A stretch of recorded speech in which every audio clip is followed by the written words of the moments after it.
Hello students, welcome to the channel Tetsuko Hub. હું છું કલ્પેશ પટેલ. આ વિડીયોમાં આજે આપણે ડિસ્કસ કરીશું સ્ટાન્ડર્ડ 9 સબ્જેક્ટ ઇંગ્લિશ યુનિટ 6 એના મેઇન ટેક્સ્ટ વિશે. યુનિટ 6 જેનું ટાઇટલ છે the night train at Deoli, એના મેઇન ટેક્સ્ટ વિશેની આજે ચર્ચા આપણે કરીશું. ચાલો શરૂ કરીએ. First paragraph. When I was at college, I regularly spent my summer vacation in Dehra at my grandmother's place. વિદ્યાર્થી મિત્રો, આ જે સ્ટોરી છે એના રાઇટર આ એક પ્રસંગની વાત કરે છે. આમાં શરૂઆત થઈ છે when I was at college, જ્યારે હું કોલેજમાં હતો. આઈ રેગ્યુલરલી, હું નિયમિત રીતે spent my summer vacation in Dehra at my grandmother's place, મારી દાદીમાના ઘરે હું ઉનાળાની રજાઓમાં હંમેશા ત્યાં જતો.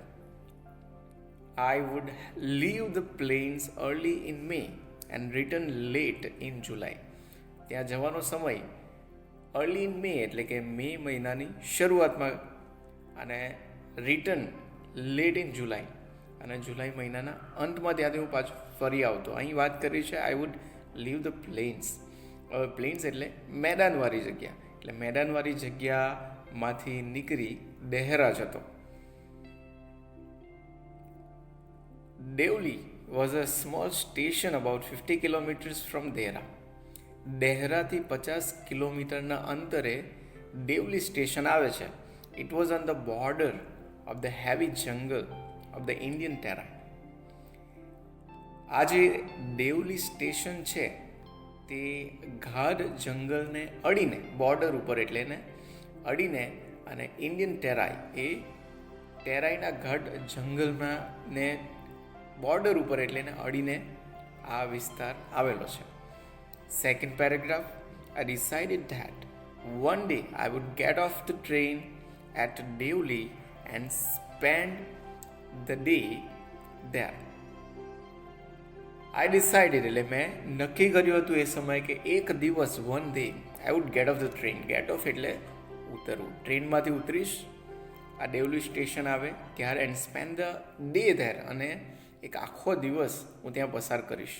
આઈ વોઝ 18, એ સમયે મારી ઉંમર 18 વર્ષની હતી. Visiting my grandmother and night train stopped at Deoli. જ્યારે હું 18 વર્ષનો હતો અને મારી નાનીમાના ઘરે હું જતો હતો, ત્યારે રાત્રિના સમયે આ દેવલી સ્ટેશન ઉપર ટ્રેન સ્ટોપ એટલે ઊભી રહી. અ ગર્લ કેમ down the platform selling basket. હવે આ જે મેઇન પ્રસંગ છે આ સ્ટોરીમાં, એની શરૂઆત થાય છે.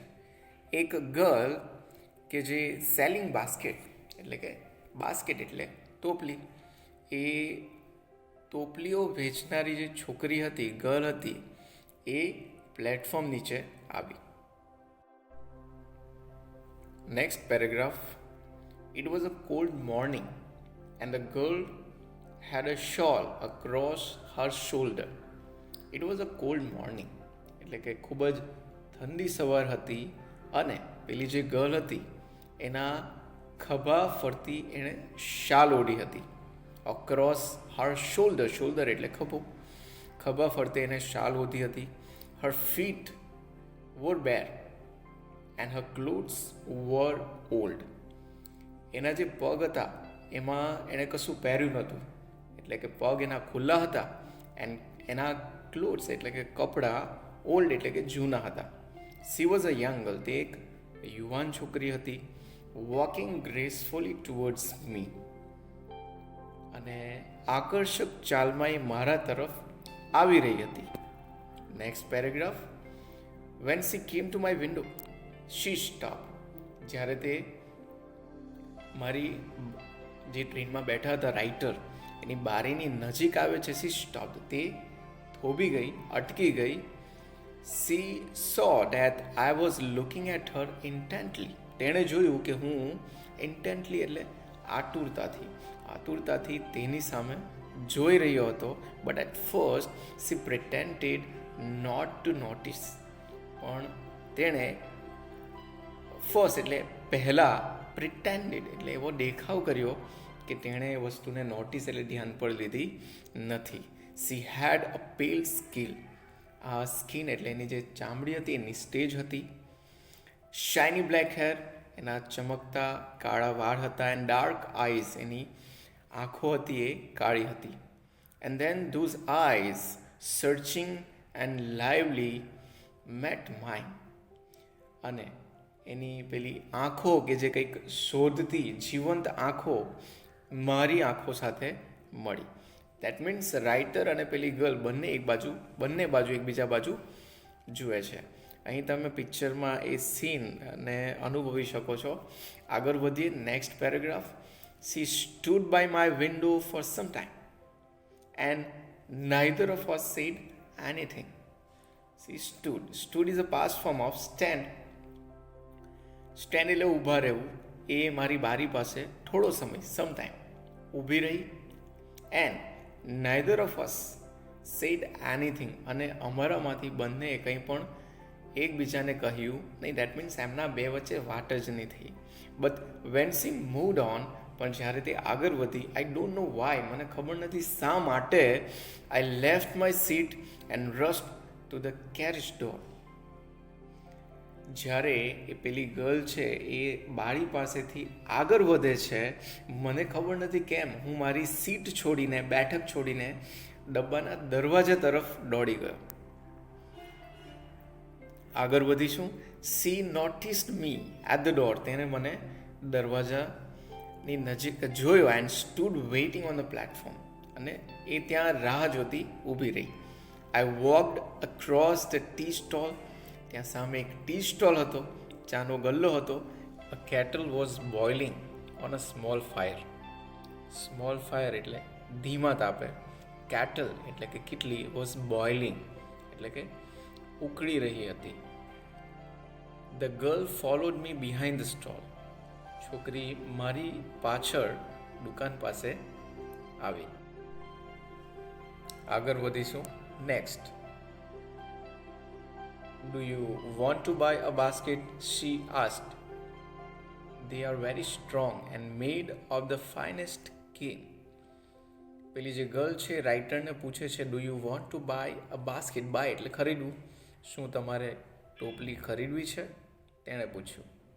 ટોપલીઓ ઉત્તમ નેતરમાંથી બનાવેલી અને ખૂબ જ મજબૂત છે. ફાઇનેસ્ટ કેન એટલે ઉત્તમ નેતરમાંથી બનાવેલી છે, ખૂબ જ મજબૂત છે. નો, આઈ સે, I don't want a basket. ના, મેં ના કહ્યું. I don't want a basket એટલે મારે ટોપલી જોઈતી નથી. We stood looking at each other for a very long time. And then she said, are you sure you don't want a basket?